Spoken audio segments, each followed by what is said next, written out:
창밖에 귀뚜라미가 울어요. 순식간에 가을이 지나고 곧 겨울이 오겠죠.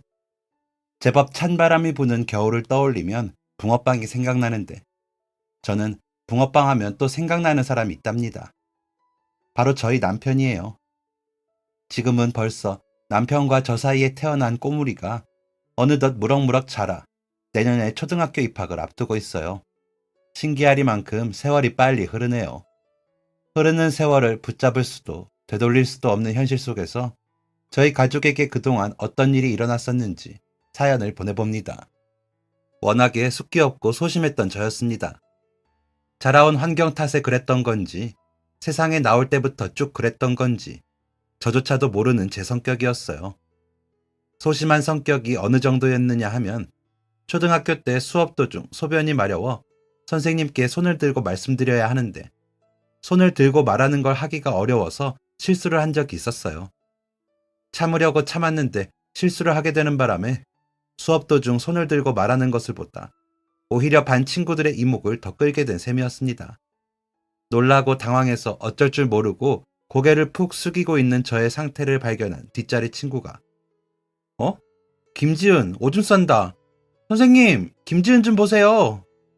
하고 소리치는 바람에 저는 그 후로 학교를 졸업할 때까지 쭉 오줌 싸개라는 별명을 달고 살았답니다. 벌써 몇십 년이 지난 지금까지도 여전히 그날의 창피함과 당황스러움이 생생히 떠올라요. 이러다 죽을 때까지 오줌 싸개라는 별명으로 불리게 될지도 모른다고 생각하니 그거 참 죽을 맛이었습니다.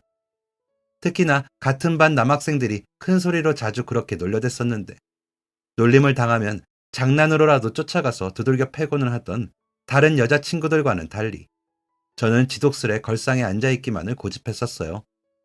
한창 놀리는 것 좋아하던 아이들은 그런 저를 보며 엉덩이에 걸상이 붙어있기라도 한 것이냐고까지 놀렸었죠. 누가 저를 놀린다는 것은 참 괴로운 일이었지만 그래도 그 애들이 나쁜 친구들은 아니었습니다. 저를 괴롭힌다거나 때리지는 않았으니까 말이에요. 제가 소심해서 친구가 없어서 제게 몰려와 나쁜 짓을 하는 것이 아니라 그때 그 친구들은 서로가 서로를 놀리며 노는 것이 즐거웠던 나이였던 것 같아요. 그래서 괴롭지가 않았습니다. 엄마도 없고 아빠도 없던 철저히 외로이 혼자인 저에게 엄마 아빠 없는 애, 고아라는 씁쓸하고 복잡한 단어가 아니라 오줌 싸개라는 단순한 별명이 있다는 것만으로 제게는 평범했던 나날이었어요. 반에서 제가 부모 없는 고아라는 사실을 모르는 친구는 없었거든요. 그래서 제가 생각했던 건 그때 저에게 그런 우스꽝스러운 별명이라도 있었기 때문에 어쩌면 친구들에게서 저의 그런 처지가 잊혀진 것이 아닐까 하는 것이었어요. 초등학교를 졸업하고 중학교를 졸업하고 고등학교를 졸업하면서도 여전히 그날의 일이 창피하고 수치스러웠지만 그래도 그날의 제가 싫진 않았습니다. 그 창피한 일이 있었기 때문에 어쩌면 고아라는 별명으로부터 벗어날 수 있었던 것인지도 모른다고 스스로 합리화했기 때문이에요. 좋은 건지 나쁜 건지 모르겠으나 저는 그 일이 있은 후부터 아무도 느끼지 못할 정도로 저 혼자서만 아주 조금씩 소심하고 내성적이었던 성격의 변화를 느끼기 시작했습니다. 고아인 것이 친구들에게 잊혀져 갔으니 소심해야 했던 근본적인 이유가 사라진 것이나 마찬가지여서 그랬는지 모르겠어요. 그렇다고 해서 제 성격이 보통이 된 것도 아닙니다. 앞서 말했듯이 아무도 느끼지 못할 정도로 저 혼자서만 체감했던 성격의 변화였기 때문에 남들이 봤을 때 저는 아직 똑같이 소심한 아이였을 거예요. 그렇게 저는 중학교, 고등학교까지 있는 듯 없는 듯 티 안 나는 존재로 졸업을 하게 되었답니다. 저는 애초에 꿔본 적도 없었던 대학의 꿈을 접고 일찌감치 사회생활을 시작했어요. 제가 일을 시작한 곳은 어느 대형 미용실이었습니다. 자격증을 따기 위해 학원을 다니자니 돈이 너무 비싸고 모자라서 부탁대고 일을 시켜달라 찾아갔던 미용실이었어요.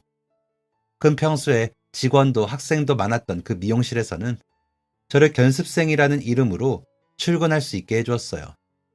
영업시간 내내 가위 한 번을 못 잡아보고 바닥에 쌓여가는 머리카락만 주구장창 쓸어 담아야 했지만 일을 할 수 있다는 것에 감사했습니다.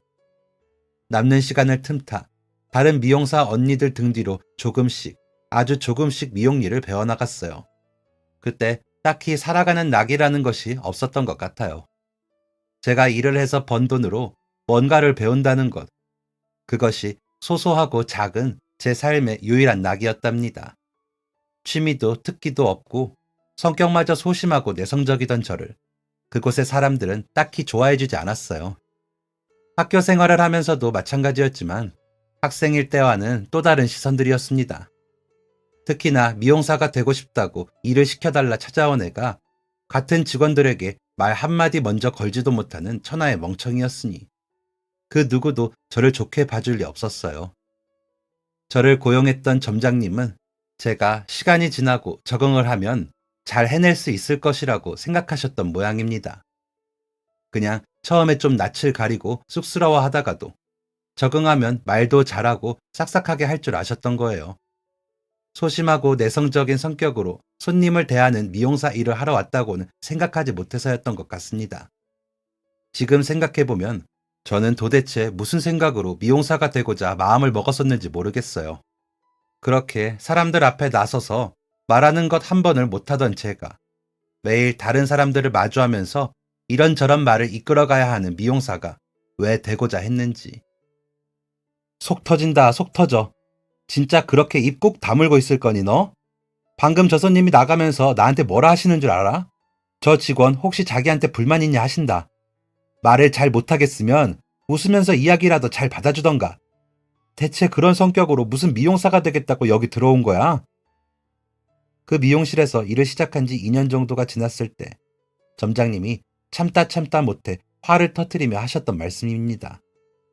저 스스로도 제 자신이 답답할 정도로 저는 여전히 손님을 잘 대하지 못하는 직원이었어요. 손에 익은 가위질은 그래도 할만했습니다. 머리에 파마 롯들을 마는 것도, 염색약을 치덕치덕 발라대는 것도 어느 하나 어려운 것이 없었어요. 언니들은 그런 제게 머리만 두고 보면 괜찮은 애라고 했습니다. 제 머리를 말하는 것이 아니었어요. 제가 손질한 손님들의 머리를 두고 하는 말들이었습니다. 저는 그런 언니들의 말에 절대로 반박을 할 수가 없었어요. 제가 일했던 미용실만 그랬던 것인지는 몰라도 유독 군대식 문화 같은 것이 있었습니다. 사실 유무를 확인할 수는 없었지만 언니들 말에 의하면 점장님이 진짜로 현역을 나왔다는 소리도 있었어요. 물론 사실일 확률보다 거짓일 확률이 더 큰 소문이었지만 말이에요. 그렇게 어영부영 2년이라는 기간 동안 점장님께 매일같이 혼나고 매일같이 커튼 뒤에 숨어 울면서도 일을 그만둘 수는 없었답니다. 이제는 보육원도 나와 살고 제 인생을 정말 제 스스로가 책임져야 하는 상황인데 대뜸 일을 그만두고 갈 곳이 만만치 않았기 때문이에요. 이제 겨우 손에 익었는데 견디고 견디다 보면 할 만한 날이 오겠지 하고 긍정적인 사고 회로를 돌려야만 했었습니다. 재능이 없다는 것이 이렇게나 초라하고 슬픈 것인지 어렸을 때는 미처 알지 못했죠. 크게 소리내어 웃는 것도 매일 만나는 사람과 대화를 주고받으며 떠드는 것도 재능이라고 생각했어요. 제게는 그런 재능조차 없었고 그래서 제 삶은 몹시나 고요했답니다. 그런데 그런 제 고요한 인생에 조금 다른 사람이 개입하기 시작했어요. 그 사람과의 첫 만남은 이른 겨울 길거리에 있던 붕어빵 리어카에서였습니다. 완전히 추워지기 전이라 붕어빵은 제법 이른 느낌이 있었는데 미용실 유리문 밖으로 사람들이 줄지어 선 붕어빵 장수가 언니들 눈에 들어온 거예요. 와, 붕어빵 진짜 맛있겠다. 먹을래? 지은아, 우리 다 같이 먹게 가서 붕어빵 좀 사와줘. 내가 돈 줄게. 언니들은 늘 그랬듯 제 손에 지폐 몇 장을 쥐어주며 저를 문 밖으로 떠밀었어요. 제법 쌀쌀해진 공기가 얼굴을 감싸고 겉옷 하나 두르지 못하고 앞치마 차림 그대로 쫓겨난 저는 그래도 오늘 심부름이 저 멀리 있는 김밥집이 아니라 길 바로 건너 붕어빵이라 다행이네 하고 생각했습니다. 붕어빵 리어카 앞에는 여전히 사람들이 줄을 지어 서 있었어요. 아직 다 구워진 붕어빵이 없는 건지 뽀얗게 익어가는 붕어빵 냄새가 달달하게 코끝을 찔러왔습니다. 기다리는 시간이 곤욕스레 느껴질 정도로 맛있는 냄새였어요. 손님들이 기다리는 시간이 길어지자 허겁지겁 붕어빵을 굽고 있던 제 또래의 남자가 하얗게 웃으며 말했습니다. 아유, 추우신데 오래 기다리게 해서 어떡해요. 금방 구워서 챙겨드리고 싶은데 날이 추워서 그런가 붕어들이 익을 생각을 안 하네. 대신에 서비스로 한 개씩 더 넣어드릴게요. 남자가 넉살 좋은 말을 건네며 손님들에게 말하자 손님들은 하나같이 괜찮다며 웃어댔습니다. 많아봐야 저만한 나이일 텐데 인생을 한 번 더 살다 온 것만 같은 능수능란한 말투는 제 시선을 자연스레 끌었어요. 주황색 작은 천막 아래 비춰진 얼굴은 꼭 그 남자의 얼굴이 붉게 물든 것처럼 보여지게 했습니다. 이윽고 제 앞에서 기다리고 있던 손님들이 하나둘 붕어빵 봉투를 들고 사라지고 제 바로 앞에 기다리고 있던 아주머니께서 붕어빵을 기다리고 계셨어요. 남자는 또 입이 심심한지 몇 마디를 건넸습니다. 기다리느라 너무 추우셨죠? 올해는 겨울이 더 빨리 오려나 봐요. 겨울이 너무 길면 안 되는데 걱정이에요. 남자는 천막 아래에 있어 하늘이 가려져 있는데도 꼭 하늘을 들여다보는 것처럼 고개를 젖히며 말했습니다. 남자의 말이 웃기다는 듯 아주머니께서 아니 겨울 장사가 겨울이 길면 좋지 뭐가 걱정이래? 라며 붕어빵 봉투를 서둘러 챙기셨어요. 그러자 남자가 화들짝 놀라며 양손을 허공에 휘저었습니다. 네? 저 붕어빵 장수 아니에요. 저는 저기 시장의 과일 가게에서 일하는 사람이에요. 붕어빵 봉투를 챙겨 뒤를 돌아 나가려던 아주머니께서 남자의 말에 놀라며 다시 뒤를 돌았습니다. 저도 놀랐어요. 아주머니께서는 그럼 왜 총각이 여기서 붕어빵을 굽고 있느냐고 물었습니다. 그러자 남자가 그러는 거예요. 아니, 저도 붕어빵 좀 사 먹으려고 왔는데 갑자기 붕어빵 아주머니가 화장실 좀 다녀온다고 좀 굽고 있어 보라고. 뭐 그렇게 됐어요. 그냥 굽고만 있으면 되는 줄 알았는데 갑자기 손님들이 밀려와서 원. 남자는 상황이 당황스럽지도 않았는지 물은 물이고 산은 산이로다 하는 표정으로 덤덤하게 말했습니다. 말을 끝내고는 허허 하고 수염 달린 외국 할아버지들이나 낼 법한 소리를 내며 호탕하게 웃었어요. 저는 뒤를 돌아 제 다음 차례에 누가 있는지를 확인했습니다. 아무도 없었어요. 길 건너 미용실 유리문 너머에 오매불망 저만 바라보며 붕어빵을 애타게 기다리고 있는 언니들만 보일 뿐이었습니다. 아주머니께서 웃으며 떠나고 나니 그 남자와 저 둘만 어색하게 남은 것 같아 불편해지려던 찰나였어요. 골목에서 빨간색 줄무늬 앞치마를 두른 아주머니 한 분이 종종 걸음으로 다가오셨습니다. 진짜 붕어빵 장수인 듯 했어요. 와, 드디어 오셨네, 이모. 제가 이모 변소 가신 동안에 엄청 많이 팔았어요. 조금만 더 늦게 왔으면 내가 반죽 한 통 다 팔고 장사 접을 수도 있었어. 이제 저도 1,000원어치만 줘요. 뻔뻔한 웃음으로 말도 안 되는 소리를 늘어놓는 남자의 손에 붕어빵 봉투가 달랑 쥐어졌습니다. 제 차례인 줄 알고 돈을 건네려던 제 손이 허공에서 무한함에 맴돌았어요. 그걸 발견한 남자가 제게 말했습니다. 근데 얼마치 달라고 하셨죠? 미용실 직원들이 넉넉하게 나눠 먹고 머리를 하고 계신 손님들 것까지 해서 적당히 3,000원어치 정도만 사려던 참이었어요. 남자의 시선을 피해 아주머니께 3,000원어치만 주세요 하고 말을 했더니 남자가 옆에서 헉 하고 놀라는 소리를 냈습니다. 다 샀으면 이만 가주세요 하는 말이 턱끝까지 올라왔다가 겨우 내려가고 봉투 가득 붕어빵을 주워 담아 리어카를 벗어나는 순간까지도 남자는 제 옆에서 떨어질 줄을 몰랐어요. 분명 조금 전까지는 쌀쌀함에 몸이 오들오들 떨릴 정도였는데 남자가 갑자기 이상 행동을 보이니 등 뒤로 식은땀이 주르륵 흐르는 기분이었습니다. 미용실 유리문 너머에는 여전히 언니들이 옹기종기 모여 나를 바라보고 있었고 입모양으로 옆에 누구냐고 물어오는 언니의 모습에 괜히 당황스러움이 밀려왔어요. 저도 몰라요 하고 언니에게 큰 소리로 소리치는 대신 난생 처음으로 사람에게 성질이라는 것을 내게 됐습니다. 저기요, 왜 따라오세요? 그랬는데 남자가 깜짝 놀라며 손가락으로 자기 자신을 가리키며 되묻는 것입니다. 네? 제가요? 저는 아니에요. 저도 그냥 이쪽 방향으로 가야 돼서 가는 것뿐인데. 평생 큰 소리 한 번 내본 적 없던 제가 무슨 생각과 용기로 그랬는지 몹시 후회가 됐어요. 남자는 억울하다는 표정을 지었고 저는 그대로 냅다 횡단보도를 달려 미용실 유리문을 열고 도망치듯 들어왔습니다. 무슨 일이냐고 물을 것 같았던 언니들의 관심은 저보다는 붕어빵에게로 향해 있었고, 여전히 건너편에 서서 멀뚱멀뚱 이쪽을 쳐다보고 있는 그 남자의 눈을 피해 커튼 너머에 숨어 있느라 저는 붕어빵을 한 입도 먹지 못했답니다. 그 남자를 다시 만나게 된 것은 바로 다음 날이었어요. 언니들의 심부름으로 다시 붕어빵을 사러 갔다가 주인 아주머니의 화장실 행으로 인해 제가 자리를 지키게 된 거예요. 그때 하필 그 남자가 붕어빵을 사러 들르게 됐고, 그렇게 저희가 다시 만나게 되었답니다. 주인 아주머니가 화장실에 가셔서 구울 줄 몰라요? 1,000원어치면 되는데.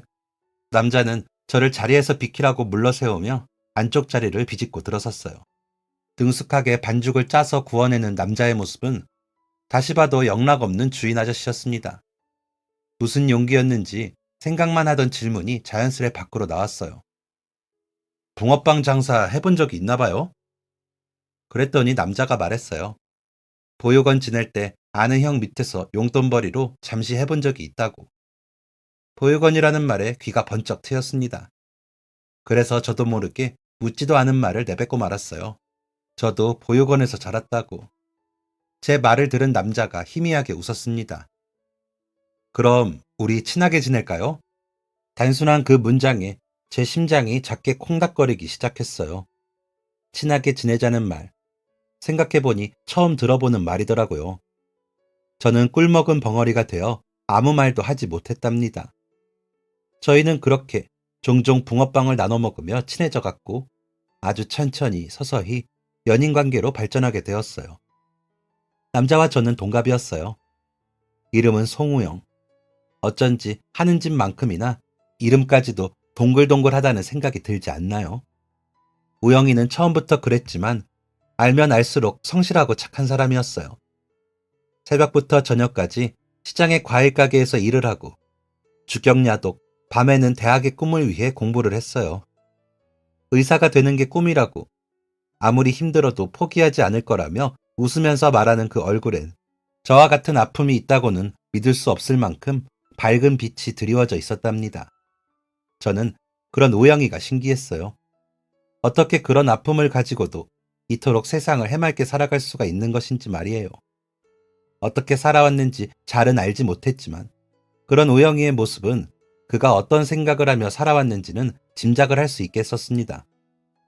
그리고 문득 고아라는 이유로, 부모 없이 보육원에서 자랐다는 이유로 색안경을 끼고 저를 대했던 건 세상이 아니라 저 자신이지 않았나 하는 생각이 들었어요. 제가 먼저 저의 사정을 불쌍하다고만 여기고 이미 망가졌다고 생각한 것이 아닌가 하는 생각들.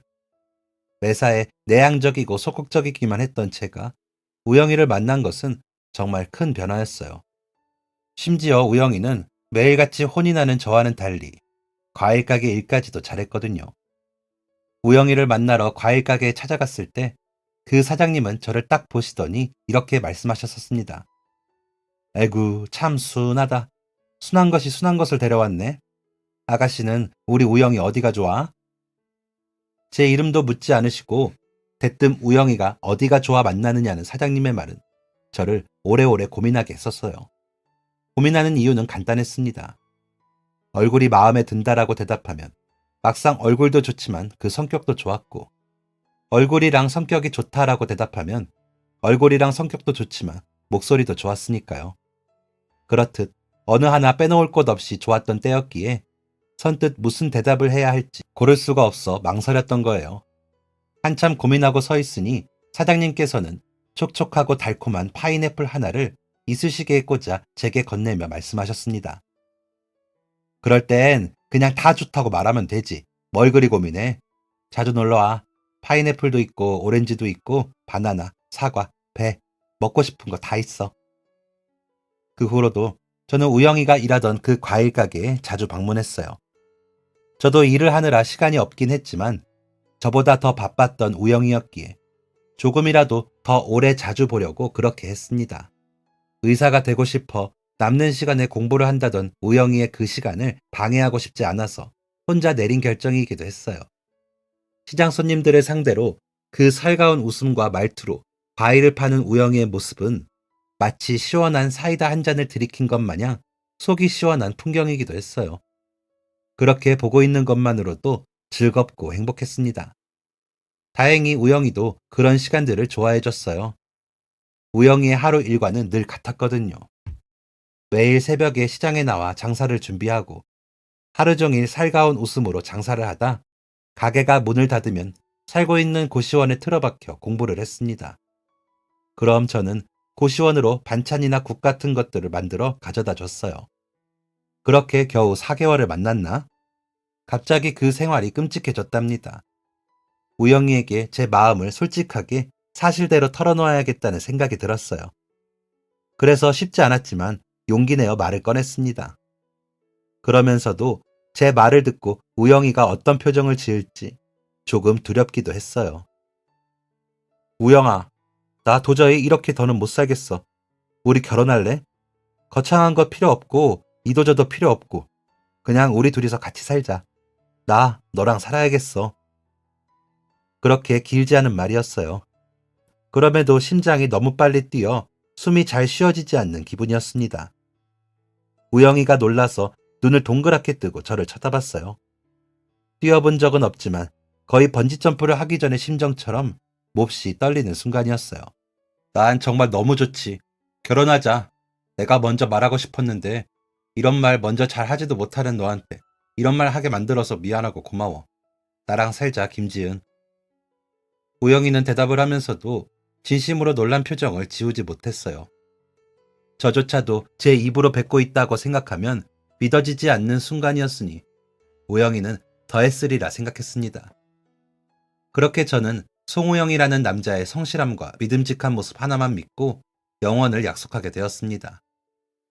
우영이는 저의 어떤 모습을 믿고 결혼을 결심했는지 모르겠지만 제 생각에는 우영이와 함께 한다면 앞으로 일어날 모든 일들을 잘 헤쳐나갈 수 있을 것 같았어요. 그리고 이대로 우영이를 놓치기라도 한다면 우영이만큼이나 든든하고 믿음직스러운 남자를 두 번 다시 만나지 못할 것도 같았어요. 제가 우영이가 아닌 다른 누구를 만나 미래를 그려나간다는 것이 도무지 상상이 가지를 않았습니다. 그렇게 저희는 부부가 되었습니다. 저희는 닮은 듯 닮지 않은 같은 듯 정반대의 사이였어요. 생각하는 것들은 늘 같아서 좋았고 행동하는 것들은 정반대여서 서로가 서로에게 도움이 되었죠. 살아가며 누구에게나 정반대의 사람은 꼭 필요하니 말이에요. 조용하고 내성적인 제게 우영이의 활기찬 모습은 속 시원히 뚫린 고속도로 같았고 하루 종일 웃고 떠들며 에너지를 쏟아붓는 우영이에게 저의 조용한 모습은 소소한 휴식처와도 같았답니다. 서로가 서로에게 그렇게 힘이 되어줄 수 있다는 것은 신기하고도 고마운 일이었고 저희는 그런 축복과도 같은 사랑 속에서 제법 행복한 부부 생활을 시작할 수 있었어요. 결혼을 한다고 해서 저희의 생활에 크게 변화가 생긴 것은 아니었습니다. 저희 남편이 된 우영이는 답답한 고시원을 나와 제가 지내고 있던 전셋집에 살림을 합쳤고 저는 여전히 심부름을 잘하는 막내로 미용실에, 남편은 여전히 말빨이 좋은 과일 장수로 시장에 나갔다가 저녁이 되면 조용히 공부를 시작했어요. 보기만 해도 머리가 지끈지끈 아픈 책들을 남편은 집요하게 들여다보았습니다. 사랑하는 사람과 한 지붕 아래에서 함께 지낼 수 있다는 것, 그것만으로도 제게는 이미 제 삶의 커다란 축복이었어요.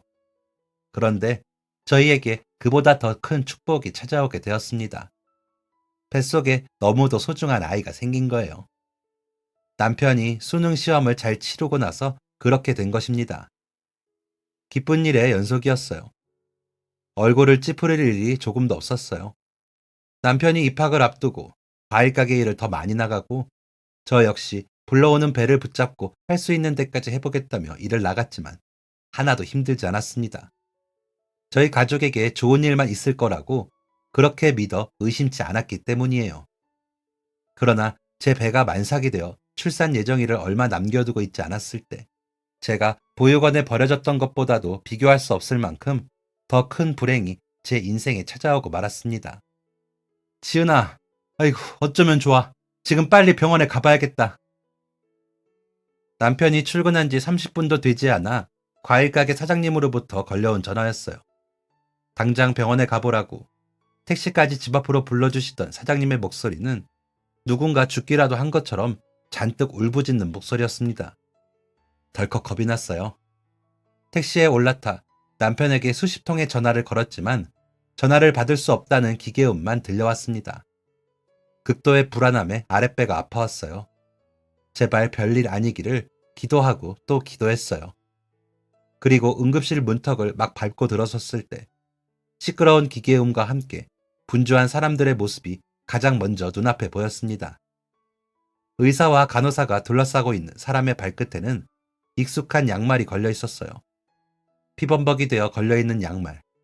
낡고 낡아 구멍이 났는데도 더 신을 수 있다고 끝을 손으로 바느질해 신던 남편의 버릇. 여보, 우영아! 피로 범벅되어 얼굴을 알아볼 수가 없는 상태가 된 남편이 제 목소리에 가까스로 눈을 떴어요. 저는 그런 남편의 손을 붙들었다가 어깨를 끌어안았다가 하며 오열했습니다. 정신 차리라고, 계속 눈 뜨라고, 똑바로 정신 차리라고. 남편의 손에는 늘 하고 다니던 그 펜던트가 달린 목걸이가 쥐어져 있었어요. 남편이 늘 손목에 차고 다니던 목걸이였습니다.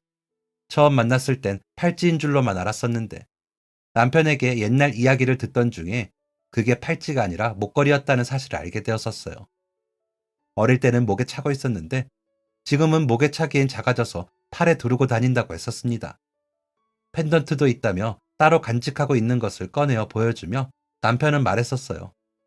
아마도 부모님이 주신 것 같다고. 언제부터 그걸 빼서 손에 쥐고 있었을까요?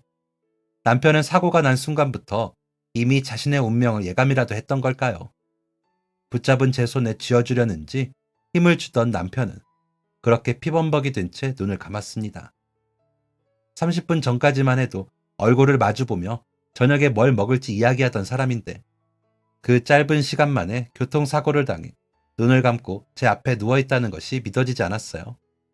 너무나 괴롭고 너무나 끔찍했습니다. 너무 끔찍해서 지독한 악몽이라도 꾸는 줄 알았어요. 하지만 꿈이 아니었습니다. 하늘이 정말 잔인하다고 생각했어요. 다 가지겠다는 욕심이 있는 것도 아니고 남들 다 가진 것도 갖지 못하고 어렵게 자란 사람의 인생을 뭐가 가져갈 게 있다고 이리도 빨리 가져가는지 너무 화가 나고 원망스러웠습니다. 픽픽 몇 번을 쓰러져가며 남편의 장례를 힘들게 치렀습니다. 그때부터 제 목에는 남편이 눈 감기 전 제 손에 쥐어주고 떠난 목걸이가 걸려 있었어요. 그거라도 목에 걸고 있어야 살 수 있을 것 같았거든요. 그 목걸이를 남편이라 여기고 그나마 위안을 얻었어요.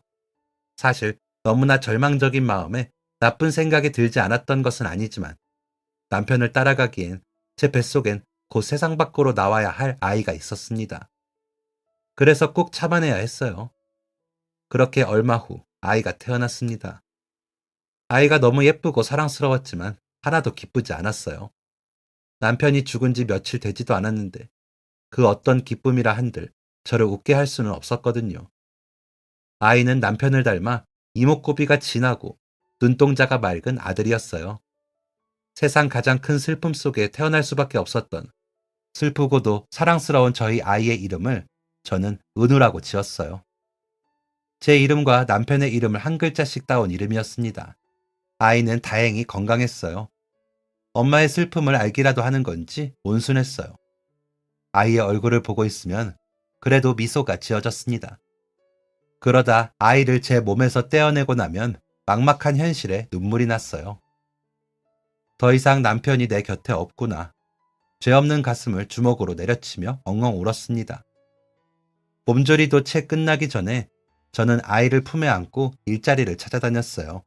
당장 일을 해야 했지만 갓난아이를 품에 안고 일을 할 수 있는 곳은 없었습니다.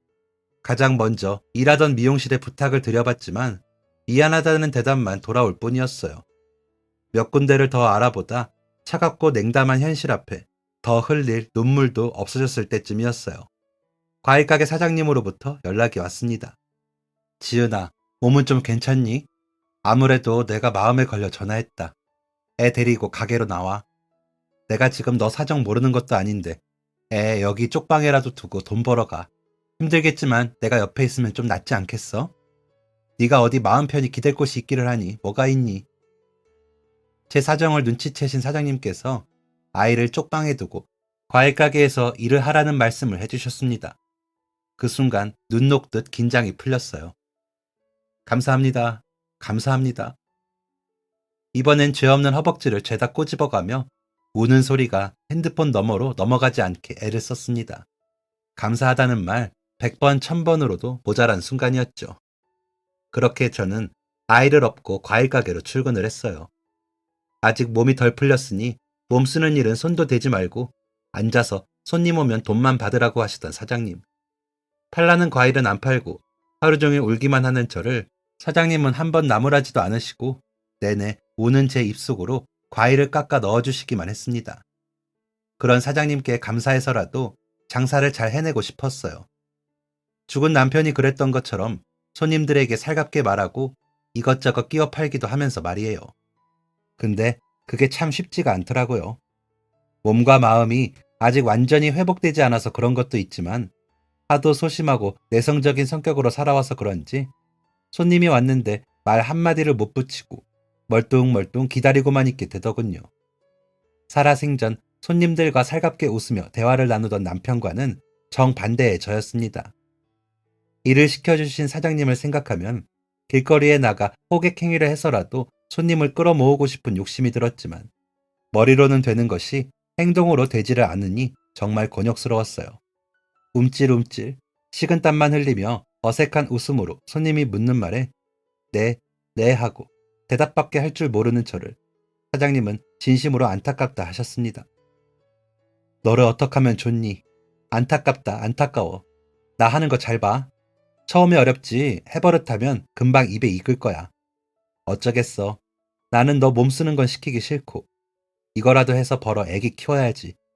나 하는 거 잘 봐뒀다가 머리로 연습에 연습을 계속해. 그럼 너도 모르게 불쑥 말이 먼저 튀어나가는 날이 올 거야. 그렇게 저는 마음이 따뜻한 과일가게 사장님께 염치 없이 신세를 져가면서 아이를 업고 과일을 팔았습니다. 잘 팔지도 못하는 과일 매대 앞에 서서 거울을 보고 연습한 남편의 단골 대사들을 어색하게 뱉어보며 지낸 지도 2개월쯤 되었을 때였어요.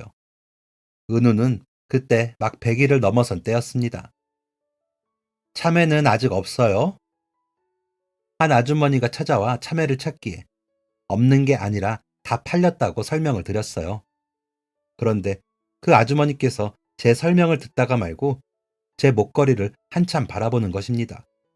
그러더니 저 혹시 목에 그 목걸이 말이에요. 펜던트 뒤에 각인이 되어 있지 않아요? 라고 물어보셨어요. 저는 흠칫 놀랐습니다. 어떻게 하셨어요? 제 대답에 아주머니께서 한 손으로 입을 가리며 그럼 혹시 그 목걸이를 어디에서 산 거냐고 물어보셨습니다. 산 건 아니라는 저의 대답에 아주머니께서는 또 그럼 혹시 그 목걸이를 누군가로부터 받은 거냐는 질문을 해오셨어요. 저도 모르게 그 아주머니를 빤히 바라보게 됐습니다. 네, 저희 남편한테 받았어요. 저희 남편이 어렸을 때부터 하고 있던 거라서. 아주머니께서는 얼마간 어떤 말을 해야 할지 모르겠는 듯 말을 버벅거리셨어요. 정말 미안한데 자기가 그 목걸이를 아는 것 같아서 그런데 조금만 자세히 말해줄 수 있겠느냐고 정중하게 부탁하는 그 아주머니의 말을 왠지 거절할 수가 없었습니다. 그래서 남편에게 들었던 이야기, 그리고 왜 제가 이걸 가지고 있게 됐는지를 설명해 드렸어요. 그랬더니 아주머니께서 말씀하셨습니다. 나도 아들이 있었거든요. 근데 바보같이 정말 멍청하게도 애 3살 됐을 무렵에 친척 결혼식에 갔다가 애를 잃어버렸어요. 정말 부모 자격 없는 거 아는데 애가 정말 감쪽같이 사라져버려서 그 목걸이에는 우리 애 이름을 따서 이니셜을 각인해뒀었어요. 남편분이 그 각인 속 이름이 맞아요? 아니었습니다. 남편의 이름은 송오영인데 목걸이 펜던트에는 전혀 다른 이니셜이 각인되어 있었거든요. 하지만 남편이 보육원에서 지냈으니 행여 목걸이 속 이니셜이 본인이 맞더라도 다른 이름으로 살 수밖에 없었겠구나 하는 생각이 들었습니다. 남편이 늘 하고 다니던 목걸이를 아는 사람이 나타났다는 생각에 기분이 정말 이상했어요. 그때부터 그 아주머니께 이상한 조바심 같은 것이 들었습니다. 맞는 것 같아요. 처음부터 남편 목에 걸려있던 목걸이였고, 그래서 남편도 차마 버리지 못하고 어른이 다 되어서까지 몸에 지니고 다녔어요.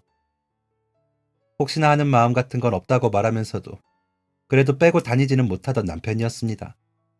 언젠가 어디서 부모를 마주치게 된다면 단박에 알아챌 징표 같은 것이라고 말했었어요. 동네를 다 뒤지고 산속까지 뒤져도 애를 찾을 수가 없었어요. 사람들이 저랑 애기 아빠 보고 그러더라고요.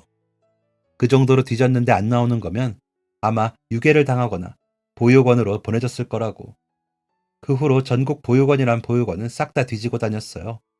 정말 말도 안 되는 거리에 있는 보육원까지 전부 다요. 그런데도 아이를 찾을 수가 없었어요. 꼭 누가 숨겨두고 일부러 우리 앞에 보여주지 않는 것처럼 미칠 노릇이었어요. 1년, 2년, 세월이 지나는 게. 정말 이상한 생각이 들었습니다. 아주머니께서도 분명 저와 같은 생각으로 계속 말씀을 이어가시는 것일 테였어요. 아주머니의 말씀을 들으면 들을수록 무언가 단단히 잘못됐던 과거를 뒤돌아보는 것 같은 기분이 들었습니다. 자꾸 조바심이 났어요. 예전에는 보육원에 아이가 들어오면 그 아이의 부모가 찾을 수 있는 길이 거의 없었거든요. 그 아이의 부모가 아이를 찾을 일이 거의 없었어요. 왜냐하면 보살피고 있는 아이들 머릿수로 돈이 나왔으니까 말입니다. 지금은 어떤지 모르겠지만 그때 당시 보육원에서 저희 고아들은 그저 돈벌이 수단에 불과했다고 생각해요. 물론 그렇지 않은 곳들도 많겠지만 말입니다. 저는 당장 아주머니 앞으로 핸드폰을 꺼내 들었어요. 그리고 남편의 사진을 보여드리자 아주머니께서는 저를 꼭 껴안고 오열을 하셨습니다.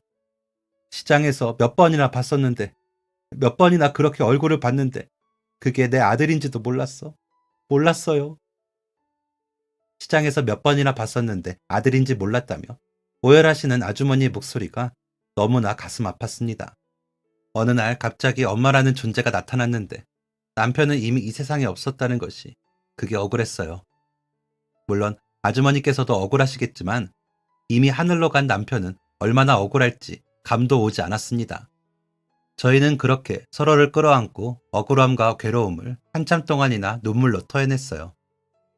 여보, 당신은 버려진 아이가 아니었어. 하고 크게 소리쳐서 닿을 수만 있다면 몇 번이고 소리쳐 그 사실을 알게 해주고 싶었습니다.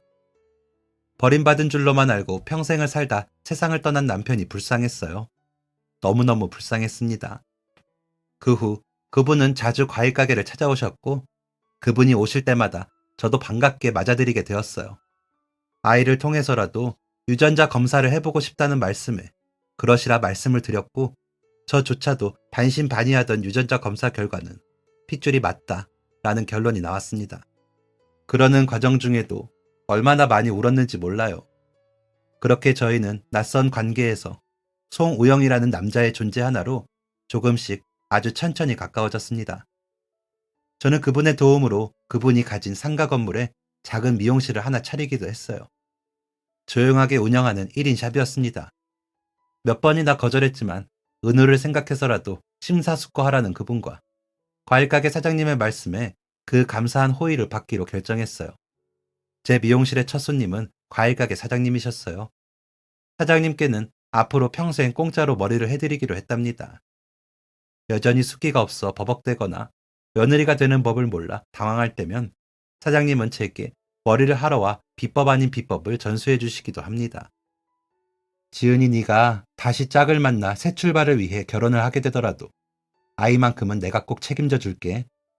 힘들고 외로웠을 우리 아들 옆에 좋은 사람으로 함께 해줘서 진심으로 고마워.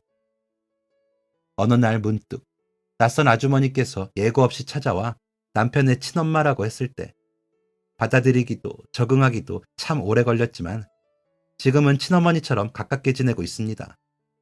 한 번도 누군가의 딸이 되어본 적이 없어 어떻게 하는 건지 몰라 어색한 부분도 있지만 그럴 때는 언제나 그렇듯 살아생전 늘 싹싹하고 다정하던 남편을 떠올려 보아요. 이 사연을 보내면서도 남편이 너무 보고 싶습니다. 지금 함께하고 있다면 분명 무지하게 행복해할 텐데 내년에 초등학생이 되는 개구쟁이 아들을 본다면 입이 귀에 걸릴 듯 찢어지게 웃으며 좋아라 할 텐데 많이 보고 싶어요. 그 사람은 소심하고 내성적이기만 하던 제게 활기를 불어넣어준 사람이에요. 어려운 환경 속에서도 의사가 되고 싶다는 꿈 하나로 힘들게 공부해 어렵게 대학 입학을 앞두고 있던 사람. 그렇게 갖고 싶어 하던 자신을 쏙 빼닮은 아들이 태어나기까지 한 달도 채 안 되는 시간을 앞두고 있던 불쌍한 사람. 자신을 버린 줄로만 알았던 엄마라는 존재가 눈앞에 나타났었는데도 결국 만나지 못하고 떠나간 가엾은 사람. 살아있었더라면 이런 상황에서 누구보다 더 성실히 열심히 살았을 그라는 것을 알기에 저도 그가 그랬던 것처럼 성실한 사람으로 또 둥글고 살가운 사람으로 남은 생을 살고 싶어요. 그가 내내 궁금해했던 사람들과 함께 말이에요. 하늘에서 남편도 보고 있겠죠?